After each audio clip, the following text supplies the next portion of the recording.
दीदी है हमारी और बहुत सालों से हमारे साथ जुड़े हुए हैं ये। हाँ जी। 15-20 साल हो गए इनसे हमारे से परचेजिंग करते हुए। ये आप बताएंगे कि हमारी शॉप के बारे में कुछ बोलेंगे।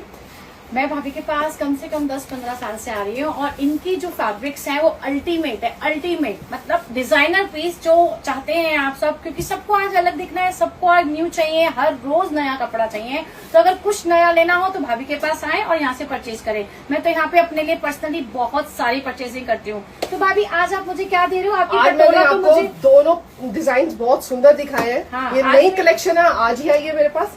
ये वीविंग के बहुत साथ beautiful, प्योर बहुत आप beautiful। देखो कि आपके ऊपर कलर कौन सा सूट कर रहा है। आप लेकिन बताओ, सूट तो बहुत आपसे pretty ही है। पूछती हूँ कि कौन सा अच्छा लग रहा है। आज बताओ आप कौन सा प्यारा लग रहा है। मेरा फेवरेट तो लेमन कलर है, मुझे तो बहुत सुंदर लगता है और मेरे को लगता है कि आपके ऊपर भी यही बहुत सुंदर लगता तो है। ठीक है भाभी, आपके कहने पे आज मैं ये ले लेती हूँ। तो आप भी गाइस अगर आपको सजेशन चाहिए हो, कई बार हम बहुत कंफ्यूज हो जाते हैं, ये कलर ले वो कलर, और ये भाभी हमारी सजेस्ट भी बहुत